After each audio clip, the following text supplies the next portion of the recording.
Martí Blanc, y como veníamos anunciando, nos acompaña desde nuestra emisora en Toledo el presidente de Castilla-La Mancha, Emiliano García Paje. Presidente, buenos días. Hola, muy buenos días. Bienvenido, gracias por acompañarnos. Muchas gracias y enhorabuena. Ahora hablamos de los dineros, si me permite llamarlos así, de la financiación. Pero este verano también es difícil en su comunidad, en su tierra, ¿no? Le pregunto por los incendios, sí, primero Guadalajara, sí. Luego Toledo. ¿Cómo están las cosas ahora allí? Sí, este verano es especialmente preocupante. Llevamos 1.600 incendios el año pasado y en este año con mucha diferencia los superaremos, ¿no? Pero en relación con el tema de incendios y en general con las tragedias, hoy me apetecía sinceramente establecer algunas pautas de contrapunto a lo mucho que estoy escuchando, ¿eh? Uh-huh. Me voy a basar en algo que ha dicho y que estoy totalmente de acuerdo hace nada Antón Losada, que le he escuchado. Yo estoy desde este lado de la barrera, es decir, de quien tiene que abordar las tragedias, del tipo que sean. Y hay una cosa evidente. La primera, hay que asumir que todo tipo de tragedia hay que asumirla con humildad. Hay muchas cosas para las que estamos preparados, pero casi siempre hay determinados momentos que la naturaleza y las circunstancias te desbordan. Punto primero. Y no tendríamos que meter en el mismo saco esos desbordamientos con el funcionamiento general de la situación. En segundo lugar, aparecen multitud de expertos, hay algunos extraordinarios como Paco Castañares y otra gente, pero es que aparece, cada vez que hay una cosa de esta, demagogia, populismo en un sentido o en otro, infundios, bulos, desinformación, aprovechamiento, y yo creo de verdad que no hay que establecer conclusiones tan rápidamente y en caliente, nunca mejor dicho. Y por eso se lo digo con una cierta experiencia. Llevo 10 años de presidente. Cuando entré, Cospedal se había cargado la mitad de la empresa pública que se creó hace 21 años como consecuencia de un gran incendio que tuvo 11 fallecidos en Guadalajara. Sí. Aquí tomamos mensaje. Estábamos entre los primeros de España. Tenían intención de liquidarla. Cambió el gobierno, llegamos nosotros. Hoy la tenemos doblada. 12 meses contratados, todo el tiempo que no están en los incendios están manteniendo el campo y se hacen muchos trabajos de mantenimiento. En una región que le voy a decir tiene ya mitad de superficie de campo y mitad de superficie forestal, que desde que soy presidente ha aumentado un 14% la superficie forestal. Por tanto, con algo de conocimiento sobre el asunto, lo que tengo que decir es que hay que establecer un contrapunto.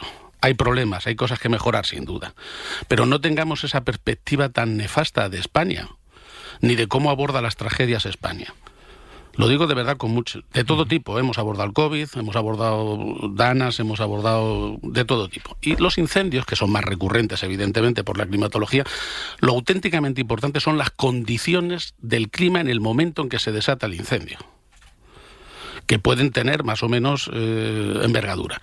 Y para que nos hagamos una idea, decimos, por ejemplo, se dice mucho que el abandono del campo es lo que trae los incendios. Vamos a ver. La mayor desforestación que se ha producido en España se ha producido cuando se tenía que utilizar, o se utilizaba, como mi abuelo, por ejemplo, para hacer carbón, le contrataban para deforestar el campo. O cuando se han hecho multitud de urbanizaciones, muchas de ellas ni siquiera legales, en medio del campo. Y además hemos deforestado muchísimo, lógicamente, para cultivos.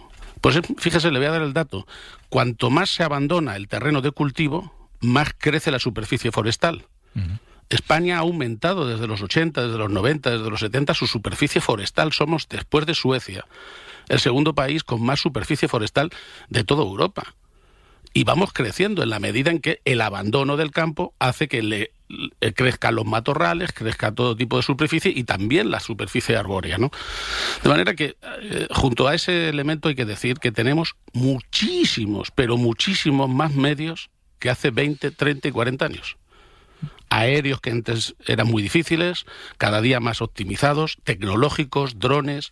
Hay análisis de meteorología que ahora son al segundo, cosa que hace 20 años era imposible.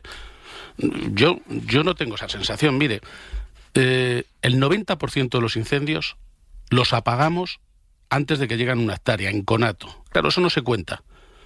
Pero hay que contar que los dispositivos están preparados, sí, para momentos de gran envergadura, pero normalmente para sofocar los incendios, que son por miles en España. Y cuando se tiene toda esa perspectiva, yo creo que se tiene que analizar la situación de una manera un tanto más objetiva, más seria. Yo pido mucho rigor. Se pueden mejorar las cosas, se puede mejorar la coordinación. Toda tragedia tiene un tanto por ciento de previsión, que está protocolizada porque hay experiencias, antecedentes, pero toda tragedia tiene mucho porcentaje de imprevisibilidad. La gente pide todo y al mismo tiempo no se dan cuenta que cada tragedia tiene su intríngulis, que es distinta de las anteriores, ¿no? Le quiero preguntar, en ese análisis que usted pide que sea sosegado y fiable, sí, digamos, respecto a los elementos, ¿qué es lo que pasó la semana pasada en Guadalajara con ese incendio tremendo? Bueno, pues en Guadalajara teníamos las peores condiciones climatológicas. Desde el primer momento la estrategia de ataque no se varió porque era muy clara. Sabíamos que iba a tener envergadura desde el punto de vista forestal. Nosotros optamos por una estrategia que era muy elemental, que es lo que hay que tener claro en toda tragedia. Lo primero son las vidas. Y a veces se sacrifican hectáreas de terreno para poder salvar vidas. Lo segundo, que va relacionado con lo primero, es salvar los núcleos de población, porque si se queman las casas, los negocios, eso es muy difícil luego reconstruirlo y reanimarlo. Otra cosa es el campo, que en buena medida se regenera, muchas veces solo y otras veces con ayuda. Por tanto, en Guadalajara sabíamos que iba a ser de gran envergadura, se movilizaron más medios que nunca, con todos los apoyos también del Estado. Desde el primer momento a nosotros nunca nos falla, funciona de una manera bastante estandarizada y francamente salvamos 40 municipios que al menos 7 se podían haber quemado por completo, pequeños, muy pequeños. De forma que, bueno, cada tragedia tiene su intríngulis. Al mismo tiempo que estábamos sofocando teníamos otros 16 incendios en la comunidad autónoma, ¿no? Bueno, usted defiende que hay experiencia, que hay medios, que se sabe cómo actuar en este tipo de casos. ¿Cree que es necesario pactar algo? Se está hablando mucho estos días o de un pacto contra la emergencia climática o de un pacto para responder a las situaciones de emergencia, que es lo que propone el Partido Popular. Bueno, vamos a ver, los pactos de Estado yo me apuntaría a todos, porque creo en ellos y han hecho mucho bien en España. Los pactos de Estado no son de la mitad más uno del Parlamento, son entre las grandes formaciones que dan estabilidad, haya o no alternancia. Eso es lo que yo entiendo por pacto de Estado. La verdad, plantear un pacto de Estado en estos momentos con el ambiente político que hay a lo largo de toda la legislatura me parece poco realista, pero en todo caso coincido con el presidente, coincido con el gobierno. Hay que poner pie en pared a los discursos que relativizan o niegan el cambio climático. ¿Hacen daño? Claro que hacen. Para poder arreglar cualquier problema, primero hay que tomar conciencia. Y el que lo niega, lo relativiza o frivoliza, lo que hace es minar esa conciencia. Si no hay conciencia, nunca estaremos de acuerdo en poner dinero, porque luego hay problemas para pagar impuestos para poderlo financiar. Si no hay conciencia, no tomamos medidas a nivel individual y a nivel colectivo. Por tanto, sí, hay que combatir eso. Para eso no hace falta tampoco un pacto, simplemente hay que tener determinación política, ¿no? Y luego, el cambio climático es algo que no es opcionable. Hace ya mucho tiempo que no es una opción. Quien lo está negando, niega la inteligencia humana. Miren, la humanidad, a raíz de la Segunda Guerra Mundial, tomó conciencia con las bombas nucleares. Hoy hay tanta potencia nuclear instalada como para cargarnos el planeta de golpe. Tomó conciencia de que este planeta no lo podemos cargar o de golpe o poco a poco. Y tenemos muy claro que no lo podemos cargar de golpe porque hay energía nuclear, y sin embargo hay quien nega que no lo podemos cargar poco a poco, con nuestro modo de vida, y el clima está cabreado, eso no cabe ninguna duda, manda mensajes cada día más evidentes, y no es para mí una opción, y hay que combatir claramente todo tipo de negacionismo. Ojalá pudiera haber un pacto. Desde luego está muy claro que el gobierno defiende una política de sostenibilidad en la que España ha avanzado muchísimo, Somos el país más avanzado en energías alternativas. Hemos cuidado y hemos ampliado muchísimo la superficie forestal y de espacios protegidos. Les recuerdo que en España hace 50 años era fácil construir en el mismo mar, casi, en las playas. Hoy se han tomado muchas decisiones. Yo tengo una perspectiva, sí, siempre superadora, de inconformismo, pero también al mismo tiempo un poco optimista, porque no se puede pasar de lo trágico a lo cómico tan fácilmente como pasamos en este país con todo. Le habíamos convocado aquí porque hoy se iba a reunir el Consejo de Política Fiscal fiscal y financiera, Gobierno, comunidades autónomas, votar el nuevo modelo de financiación. Queda pospuesto a septiembre. Decía el Gobierno que con voluntad de diálogo para seguir negociando. ¿Usted cree que hay posibilidad de cambiar? Bueno, yo a estas alturas, mire usted, lo primero que le plantearía al Gobierno, yo se lo he dicho al ministro, se lo dije al anterior y se lo digo al presidente. Y me da lo mismo con este Gobierno que con el anterior, porque llevamos 12 años de retraso en la financiación.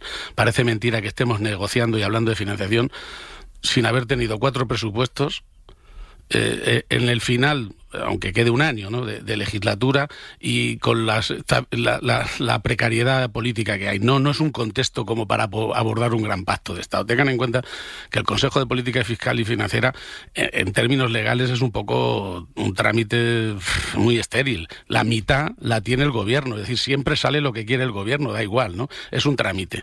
Pero más allá de eso, es bastante lamentable avanzar en un modelo en el que casi todo el mundo esté en contra. Casi todo el mundo. Asturias y el PSOE en Castilla-La Mancha, el Partido Popular, algunos a lo mejor pues haciendo de tripas corazón, no digo que no, y cumpliendo instrucciones, pero lo cierto y verdad es que hasta antes de ayer también Canarias, salvo que se ha negociado un pacto aparte para Canarias, eso si lo hicieran con cada uno habría que ver. Pero la realidad es que este es un modelo que a quien más le tiene que doler es a la izquierda. Yo puedo entender, y yo si fuera presidente de la Generalitat de Cataluña pediría más dinero. Por tanto, hace muy bien la Generalitat. Pero una cosa es el planteamiento de pedir más dinero y otra cosa es asumir el modelo independentista, que no es que quiera tener más dinero, sino siempre y por sistema más que los demás. Y ese es el lamentable planteamiento de ordinalidad que significa que en España predicamos que la renta se paga, los más ricos pagan más y los más pobres menos. Y ese sistema de progresividad que ha defendido siempre la izquierda se rompe en la medida en que aquí no se paga a las comunidades autónomas por lo que les cuestan sus competencias, que sería lo lógico, y aplicarlas en territorios muy distintos, unos muy poblados, otros dispersos, otros con islas. No se aplica eso. A quien más tiene, más se le paga. Y ese planteamiento yo no lo voy a asumir desde un planteamiento progresista. Me parece que además nos daña, y particularmente en mi tierra, para colmo. Es verdad que hay más dinero para todos, sí, pero se reparte peor, bastante peor. Y eso es lo importante, la fórmula de reparto. En mi tierra recibiría más, pero fíjese, llevamos años siendo de las 4 peor financiadas y ahora seríamos la peor financiada. De manera que comprenderá cuál es mi posición. Si no es el momento, si no es el contexto, si no es el modelo por el que usted apuesta, ¿cómo explica que el Gobierno haya terminado proponiéndolo? Pues mire, yo creo que todo tiene que ver con el mercadeo político de esta misma legislatura. Esta es una exigencia, un chantaje de los independentistas. La prueba evidente es que se está mezclando el debate con el debate de presupuestos. Lo primero que había que hacer es, vamos a aparcar el debate de financiación a aprobar o no el presupuesto. Porque ¿de qué estamos hablando si no hay presupuesto? Punto primero. Pero es que sobre todo de esa manera dejaríamos claro que no forma parte del mercadeo para sacar o no los presupuestos, las cuentas públicas de este año. Porque si no, está claro quién va a imponer su modelo. Aquellos que con 4 votos se imponen a la gran mayoría de los españoles. Y esto, como comprenderá, para mí ya de por sí formalmente dice mucho. Vamos a dejar el debate de fondo hasta que tengamos consenso. Y vamos a abordar el presupuesto sin este chantaje de por medio, que si no es de los independentistas de izquierdas, es de los independentistas de ultraderecha, que como vemos también se salen con las suyas hasta en los indultos. Pero no parece que vaya a haber presupuestos, por lo tanto hay un doble punto de bloqueo, sin presupuestos y sin sistema de financiación. Quizá alguna comunidad diga, no liguemos una cosa a la otra porque necesitamos avanzar. Canarias, por ejemplo. Bueno, Canarias tiene un régimen económico en España, es que en realidad nos pasa con la financiación como cuando vamos muchos españoles a pedir un café. Si somos 17 pedimos cada uno un café distinto, ¿sabes? O sea, no crea que hay igualdad. Hay más diferencia de renta a veces entre los pueblos del sur de Madrid con los del norte, no sé si me entiende. Sí. De manera que Canarias tiene un régimen especial por ser periférica, muy periférica, ultramarina, incluso europeo, diferente en relación con el IVA y con los impuestos. Por tanto, es un régimen que, no siendo distinto, es el común, pero tiene singularidades muy propias, ¿no? Y así le podría decir casi de cada cual, ¿no? En Madrid, por ejemplo, que tiene el régimen común, buena parte de las infraestructuras las paga el Estado directamente, cosa que no hace a lo mejor en Cataluña o en Castilla-La Mancha, desde el metro a la M50. De manera que, ojo, análisis lineales no caben en financiación. Lo único que sí que hay parámetros a los que nos podríamos acercar para ser serios, sobre todo los que creemos en el estado del bienestar. ¿Podemos garantizar que todo el mundo tenga la misma oportunidad sanitaria, educativa o prestación social, que al fin y al cabo es lo que gestionamos las autonomías en su mayor parte? Es decir, hay parámetros proporcionales, no digo que sean los mismos médicos en todos los sitios, pero hombre, estar a menos de 40 minutos, por ejemplo, de un centro de salud, estar a menos de 1 hora de un hospital de referencia, tener unos estándares, por ejemplo, de listas de espera, ¿eso se puede más o menos parametrizar en España? Pues eso es lo que hay que financiar. Yo creo que hay que hacerlo, porque no es lo mismo gestionar la sanidad donde en núcleos muy poblados hay mucha gente, sí, pero es que con un solo centro atiendes a miles de personas. Le voy a poner un dato. Madrid, para atender la atención primaria en Fuenlabrada, necesita 5 centros. Yo, en Cuenca, que tiene la misma población, toda la provincia, que Fuenlabrada, necesito 50. Salvo que queramos que la gente poco más o menos tenga que echar la maleta para ir al médico. Le voy a pedir que aguante 3 minutos, que tengo que ir a publicidad, y a la vuelta quiero proyectar también su opinión sobre lo que queda de legislatura. Yo le he escuchado últimamente decir que en realidad no debería quedar nada, que debería agotarse ya y convocar elecciones, pero bueno, quiero preguntarle sobre eso, también sobre los casos de corrupción, Zapatero, en fin, todas las cosas que todavía tenemos en el tintero. Seguimos en Hoy por Hoy. Perfecto, muy bien.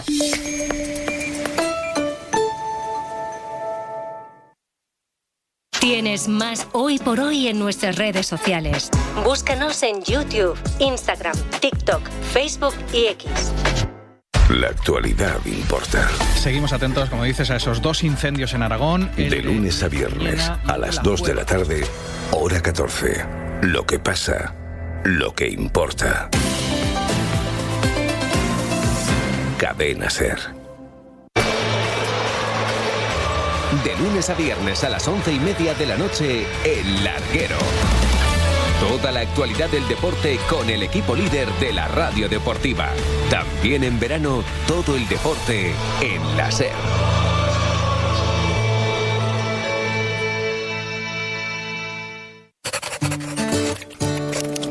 Cien palabras bastan para crear todo un universo.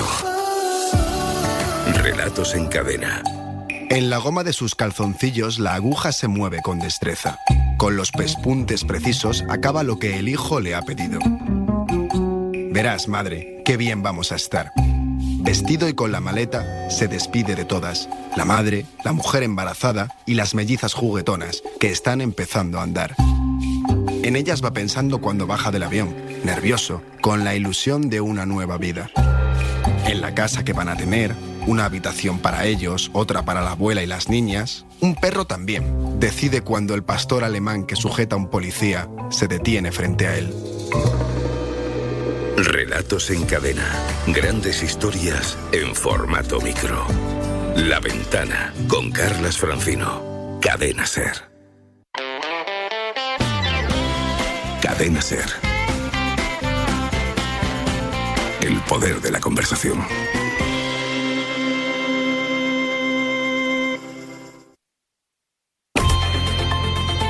En la Cadena SER, Hoy por Hoy, con Pedro Blanco. En el tiempo del abierto esta mañana en Hoy por Hoy conversamos con el presidente de Castilla-La Mancha, con Emiliano García Paje, que nos acompaña en nuestra emisora en Toledo. Presidente, usted viene sosteniendo estas últimas semanas que la legislatura está agotada, que hay que acabar ya y convocar elecciones. Bueno, si me lo permites, Pedro, yo llevo muchos años en esto, intento mantener una línea coherente en mi discurso desde los 16 años, aunque evidentemente no, muchas veces hay que ir evolucionando. Pero esto se remonta a la constitución de esta legislatura. Yo cuando vi los resultados electorales, después del batacazo en municipales y en autonómicas, motivado ya por el escenario nacional, quise hablar con el presidente, con el presidente Sánchez. No lo conseguí. Mi planteamiento era muy sencillo y luego lo he verbalizado. Vamos a ver, antes que ceder con el independentismo, además de ultraderecha, como es el independentismo de Junts, racista y xenófobo, como el propio Sánchez ha dicho, y yo también, mantengo, antes que tener que pisar líneas rojas para la izquierda, para el PSOE, para la socialdemocracia, y antes de meternos en un laberinto sin salida, yo hubiera preferido negarnos como partido, como opción de gobierno, a las exigencias de Junts. No hubiera podido haber un gobierno alternativo y seguramente de haber repetido elecciones. Fíjese que esto es un salto mortal. Solamente con ese planteamiento hubiéramos hecho inútil y estéril el voto de Junts, innecesario, y habríamos podido avanzar y ganar el PSOE mucho mejor. Pero esto es evidentemente retrotraerse. ¿Por qué le digo esto? Porque desde el primer momento mantengo que nos hemos metido en un laberinto sin salida, como por otro lado es evidente. Es decir, a estas alturas incluso nos va a costar encontrar, ahora que está muy de moda esta expresión, una ventana de oportunidad para convocar elecciones fuera del clima de corrupción, fuera del clima de crispación, del muro de frentismo que tenemos planteado, ¿no? Y en un contexto en el que nos ha sido muy difícil sacar adelante muchas cosas. Mire, de verdad, créame, la inmensa mayoría de la gente que yo conozco, concejales, alcaldes, candidatos, desde hace mucho tiempo plantean que no puede volver a pasar que el contexto nacional, que la situación nacional, que lo preside todo, lo abarca todo, lo centraliza todo, termine otra vez destrozando las expectativas o las posibilidades y oportunidades. Esto lo sabe todo el mundo que entiende algo de política. Yo veo la situación muy difícil. Puedo entender y entiendo que el presidente del gobierno quiera agotar la legislatura, eso es lo lógico, intentar agotarla, y que en todo caso no anticipe que la va a disolver, porque evidentemente eso nunca se hace. Pero la realidad es que yo creo que todo tiene que tener un parámetro, todo tiene que ser útil para algo. La legislatura y gobernar significa sacar adelante tus proyectos, los tuyos, no digo los de los otros, ¿no? Y finalmente, en el momento en que se entienda que eso es inviable, yo creo que las legislaturas se acaban por definición. No es un plazo constitucional, es un plazo simplemente de viabilidad política, ¿no? Ya que usted se remonta al inicio de la legislatura, en su opinión, ¿hoy España está mejor o peor que hace 3 años? Bueno, yo no soy muy partidario de categorías absolutas. En algunas cosas estamos bastante mejor, en términos, por ejemplo, de evolución económica, en planteamientos sociales. Yo comparto muchas cosas del gobierno, como comprenderán, por eso quería preguntar si eso es atribuible. Eso no suele ser noticia. Las cosas que comparto, ¿no? Siempre se analiza más cuando el hombre muerde al perro, ¿no? Eso lo estudian ustedes en periodismo, que cuando el perro muerde al hombre. Pero hay líneas rojas en las que yo no coincido por completo, ¿no? Pero sí, en conjunto hay muchas cosas de las que podemos presumir, y se han ganado algunas batallas que lamentablemente quedan difuminadas y colapsadas ahora mismo por el tema de la corrupción en el ámbito internacional. Yo creo que tenemos una posición más que decente y digna en relación con los planteamientos internacionales y el populismo ultraderechista que se está imponiendo desde Netanyahu a Trump, ¿no? Hay cosas que evidentemente me resultan muy saludables. Hay otras que no. Y yo, por ejemplo, veo en riesgo la cohesión nacional, sobre todo con el modelo de financiación. Veo que en muchas ocasiones la precariedad política nos ha impedido adoptar decisiones y reformas que eran indispensables y armonizar muchas cosas. Pero bueno, para entendernos, me hubiera gustado que esta legislatura, aun siendo conflictiva y siendo laberíntica y difícil y muchas veces para mí discutible desde el punto de vista de nuestros límites políticos, nuestro perímetro político, me hubiera encantado que no estuviera finalmente colapsada y opacada por los problemas de corrupción, porque si hay algo que no nos podemos permitir es no tener la guardia muy alta moralmente hablando ante estos temas. Lo dejamos todo, el tema de la corrupción, en manos de los jueces, cuando realmente antes que todo eso habría que hacer un análisis moral. Decimos quién denuncia, todo eso está muy bien. Yo le escuchaba a Cospedal hablar de conspiraciones cuando Bárcenas y demás, y por tanto está muy bien, pero yo soy abogado. Lo verdaderamente importante y que se tiene que plantear una es: las cosas que se están denunciando, ¿son verdad o son mentira? Y a partir de ahí se establece un parámetro moral. Y lo lamento mucho, y lo lamento por mucha gente que es decente en la política en general, pero de una manera abrumadora en la izquierda y en el PSOE, y que finalmente están desazonados, como estamos muchos, con lo que está pasando. Presidente, ¿cómo explica usted que en el PSOE e incluso en el entorno del gobierno, medraran figuras como Ábalos o como Cerdán, en el caso de Ábalos ya con condena firme, en el caso de Cerdán con investigaciones judiciales que van avanzando? Bueno, yo creo que las dinámicas internas del propio partido, los partidos políticos son bastante rechazados en España, pero su vida interna termina condicionando la vida política española. Los conflictos que ha tenido internos el PP han condicionado si luego gobernaban o su estrategia en la oposición, y muy evidentemente los del PSOE, que ha presidido el gobierno más tiempo en la democracia que nadie. Por tanto, los intríngulis internos de los partidos, y particularmente del mío, están detrás de muchas de las cosas. La situación convulsa que se produjo y que desembocó en aquel lamentable 1 de octubre, donde nadie lo hizo bien, y fue para mí lo peor que he visto en política desde el punto de vista personal. Pero en el fondo estaba un debate, y es el que estamos teniendo 10 años después. Y es si el PSOE es un partido vertebrado, con perímetro, con límites, en el que no vale todo para conseguir el poder, o lo contrario. Y esto se escenifica muy claramente con los límites que hemos pisado. Es legítimo querer gobernar, aun pactando con quien sea. Es legítimo desde el punto de vista, pero para mí no es asumible y no es defendible. Y por tanto yo creo de verdad, sinceramente, que cuando se quiere a un partido, yo soy desde los 16 años, hay que querer al partido en el momento que está, pero sobre todo pensar en que tiene que seguir ganando después, y 5 años después, y 10 años después. Y esa es la situación que a muchos nos trastorna. ¿Usted cree que Pedro Sánchez se quiere más a sí mismo que al partido? Usted ha llegado a decir que el proyecto de Sánchez es Pedro, ¿no? O al revés, el proyecto de Pedro es Sánchez. Sí. Bueno, estamos en un planteamiento no solo en España. En realidad ahora mismo la política mundial es muy personalista. Eso tiene cosas buenas, porque vivimos una etapa de comunicación, y tiene cosas malas. En todo caso, lo que está pasando, como comprenderá, no es solo culpa de una persona, ni de Pedro Sánchez, ni tampoco... en realidad es una responsabilidad que asumimos todo el mundo, ¿no? Unos desde el silencio, muchos desde el silencio, otros simple y llanamente asintiendo, otros ligeramente porque ponen por delante su interés monetario, de sueldo, de nombramiento a otras cosas, ¿no? Hay de todo.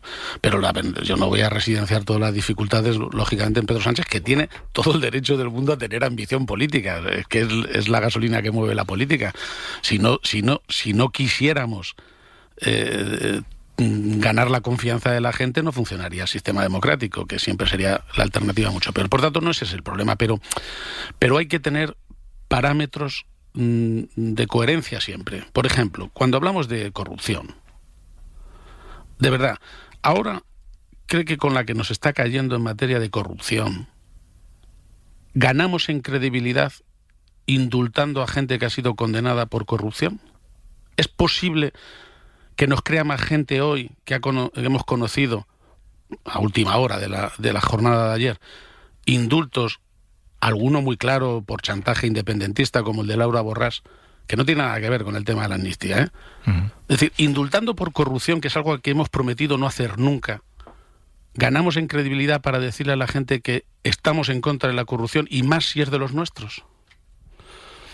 En esos indultos hay 2 personas del PSOE, del entorno del PSOE, sí, y Laura Borràs, efectivamente. No, pero sí, a mí no hago distingos, ni del PP, ni del PSOE, ni independentistas, ni medio pensionistas. Es decir, es que hay conceptos que no se deben indultar, como es la corrupción. Y lo hemos dicho por activa y por pasiva, y lo hemos prometido. La prueba más evidente es que cuando las cosas se hacen así de tapadillo y sin quererlo contar, pues evidentemente, como comprenderá, es que ya hay la asunción de que esto es algo muy doloroso, ¿no? Pero no ganamos en este contexto. Cuando más necesitamos dar una sensación de firmeza y de intolerancia contra la corrupción, no podemos indultar por corrupción. ¿Usted cree que aunque sea ya con agosticidad y cuando todo el mundo está con la maleta hecha para irse de vacaciones? ¿Usted cree que Zapatero ayuda a esto que está reclamando precisamente? Bueno, lo que con su actitud, toda la información que está saliendo del expresidente es muy dolorosa. Mire, yo le he conocido de presidente del gobierno, le he apreciado mucho, lo sabe él, Me duele especialmente porque yo le conocí de presidente y, no sé, yo no soy de esos de poner la mano en el fuego, porque esa era una prueba de la Inquisición a los acusados y ninguno salió ileso. Pero vamos, está totalmente convencido de que no tenía ningún tipo de ambición económica. Claro, yo ya después de dejar la presidencia, pues no conozco otras cosas, pero deseo ardientemente que pueda defender y explicar su causa o sus distintas causas en los tribunales, ¿no? Más allá del análisis moral que en todo caso estamos obligados a hacer, ¿no? Pero para eso también hay que tener claridad de los hechos. Yo le recomendaría personalmente, no soy quien para dar consejos, que se centre en la estrategia judicial. Porque cuando se está delante de los tribunales y con acusaciones tan fuertes, intentar mantener un relato y una explicación pública, sinceramente, es cosa imposible. De manera que yo creo que tiene que centrarse en la estrategia judicial, para él y para la familia sería lo mejor y punto. Y los demás, desear que lo pueda explicar y salir bien. Y si no, condenar claramente. Y alegrarnos de que la justicia se abra paso. Esa es la actitud con la que tiene que reaccionar cualquier partido político. ¿A usted su relato le ha convencido? No tengo muchas dudas. Tengo muchas dudas y es lo que más me corroe. La duda es lo peor. Si tuviera la certeza de que todo es falso, estaría tranquilo. Si tuviera la certeza de que todo es verdad, estaría fastidiado. Iba a decir otra cosa más lamentable, pero estaría muy fastidiado, pero tranquilo. Lo peor es la duda. Y sinceramente, pues las informaciones que se conocen se traducen en dudas, y el que no las tenga, me parece que sinceramente es que el fanatismo y el sectarismo de partido no llega a ese punto. Ser militante no significa ser cómplice. Emiliano García Paje, presidente de Castilla-La Mancha, gracias por habernos acompañado esta mañana. Muy bien, muchísimas gracias. Gracias y muy buenos días.